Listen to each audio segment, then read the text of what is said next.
ఉప ముఖ్యమంత్రిగా ఉన్నటువంటి పవన్ కళ్యాణ్ ఆయన గురించి మాట్లాడకపోతే ప్రెస్ మీట్ కంప్లీట్ అవుతుంది. ఆయన గురించి మాట్లాడుతీరా. ఎందుకు మాట్లాడుతీరాలి అంటే ఈ దుర్మార్గులందరికంటే ఈ అలీబాబా 40 దొంగల్లో ప్రధానమైనటువంటి దొంగ ఇదిగో ఈ పవన్ కళ్యాణ్. ఈ దొంగల ముఠాకి హెడ్ చంద్రబాబు నాయుడు గారు అయితే సబ్ హెడ్ పవన్ కళ్యాణ్. ఈ ప్రభుత్వాన్ని నేనే తీసుకొచ్చాను, ఈ ప్రభుత్వాన్ని నేనే తీసుకొచ్చారు, ప్రభుత్వాన్ని నిలబెట్టారు. Yes, people of the state believed you. మీ మాటలు నమ్మారు, మోసపోయారు, నష్టపోయారు.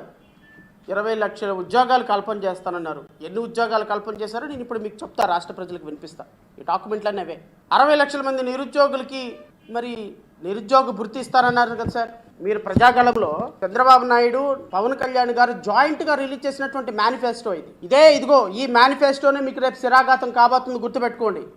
ఇదేదో పేపర్లో ఫోటోలు వేసేసుకొని సినిమా ఫ్లాప్ అయితే డిస్ట్రిబ్యూటర్ నష్టపోతాడు, సినిమా హిట్ అయితే నాకు రెమ్యునరేషన్ వస్తుంది, లేకపోతే పోతే నిర్మాత పోతాడు, నాకేంటి నేను హీరోగా నటించాను, నాకు ఇవ్వాల్సినటువంటి 50 కోట్లు 100 కోట్లు నాకు ఇచ్చేశారు, పోతే ఆళ్లే పోతారు అనుకోవడానికి ఇది సినిమా కాదు సార్ పవన్ కళ్యాణ్ గారు, ఇది రాజకీయం. ప్రతిదీ కూడా అక్కడ రికార్డ్ అయి ఉంటుంది. మీరు అనుకుంటారేమో నేను నటించేశాను ఒకసారి, అది పోతే డిస్ట్రిబ్యూటర్ పోతాడు, పోతే నిర్మాత పోతాడు, నాకేంటి నా డబ్బులు నాకు వచ్చేసినాయి కదా, అది సినిమా చెల్లింది, మీ వ్యక్తిగతం. కానీ ఇది రాజకీయం, కుదరదు.